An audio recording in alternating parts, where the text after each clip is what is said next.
You're joking, aren't you? It's the Teesside Chef. Light, fluffy, airy naan bread recipe, no oven required of course, and I reckon that my naan bread recipe is the kind of bread that's like a big, warm, tasty cuddle for your neck. And the secret to the softness in my naan bread recipe is to use pizza flour. So I have 500 grams there, and I'm going to add 2 teaspoons of salt to that, along with 2 teaspoons of sugar, and 2 sachets of dried instant yeast, and that's about 14 grams altogether. And it is always good practice, I think, just to give your dry ingredients a little stir to make sure the salt doesn't try to snuggle with that yeast in there, before adding 250 millilitres of lukewarm water and 100 grams of room temperature yoghurt. We did have to put a little bit more salt in this recipe than normal because of the yoghurt, but it's all good, because that yoghurt makes this bread as soft as a mouse's whisper.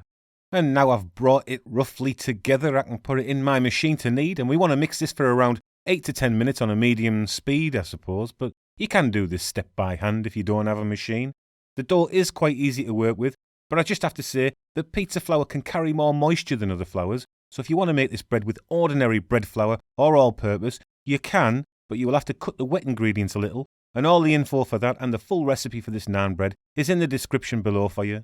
And that little bit of oil I drizzled in at the end there will stop this dough from sticking to everything, so now we can get some cling film on and let it rise until it's doubled in size for about an hour or so. And while that dough is rising, I'm going to show you how you can individualise these naan breads, because we all need that, don't we? The ability to express ourselves as autonomous, free-thinking individuals. And in the age of individualism, this recipe is great because it doesn't adhere to the interests of societal structure. So I'm preparing 2 bowls with around 50 millilitres of a neutral oil in each, and in one I'm putting in a teaspoon of minced garlic, and in the other I'm putting in a teaspoon of chili flakes.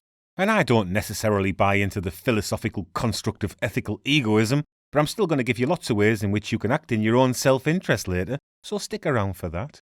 And while that oil has been taking on all that flavour, our dough has doubled in size, so we can get it out and prepare for the second rise. And this naan bread recipe will make 8 large naans, so I'm cutting this dough into 8 equalish pieces, and after generously flouring the surface, I'm going to shape each piece into a smooth ball like this.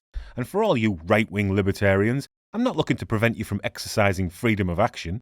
You lot can shape these balls any way you like. This is just a suggestion for the greater good, so don't get triggered. I'm not trying to impinge on your own personal sovereignty as I cover these breads with oiled cling film. I'm just giving you the best technique to get the best naan bread results. And after letting them sit again for around 45 minutes, they'll be nice and puffy, and we can start preparing to fry these off in a non-stick frying pan already preheated on a medium heat, and I'm brushing some of my garlic-infused oil in there now, being careful not to get any of the minced garlic in there. We will be using it later though, so don't worry. And as our garlic oil heats up, I can prepare this dough ball, and like I said, this dough should be easy to process, so you shouldn't need any extra flour at this stage, but feel free to use a little if you need to.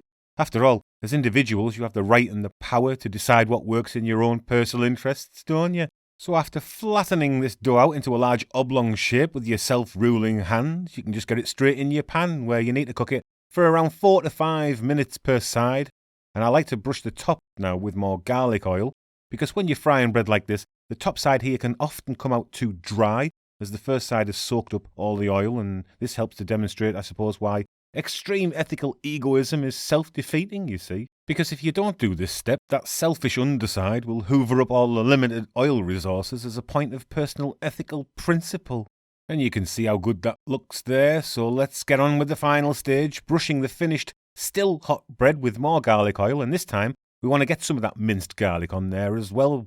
Most people will brush with butter or ghee here, and you can do that instead, but I prefer to use my oil so I can fry and finish the breads from the same source. I don't want to fry the bread in butter, as it will likely burn, so rather than have to faff on with flavoured oils and melted butter, I make this non-capitulating compromise. And after finishing with a sprinkling of dried parsley, I'm keeping these huddled together in a damp tea towel so they steam away and stay nice and moist.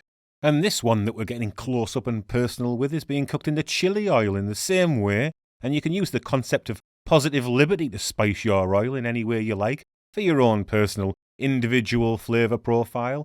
Maybe oil steeped with crushed coriander seeds or caraway seeds or any of the other myriad of spices that would complement whatever meal this naan bread will accompany. And this technique allows you to mix and match for each person's moral right to have their taste buds tickled, and the flavours will be subtle rather than dominant and overpowering, so don't worry. And then we can just brush this one with the chili oil in the same way before covering it in our little damp tea towel naan bread bed. And I hope you enjoyed this naan bread recipe video, as it has allowed me to be altruistic with no discriminatory conflict, I think. Sleep tight, naan breads. And you lot. Ta-ra.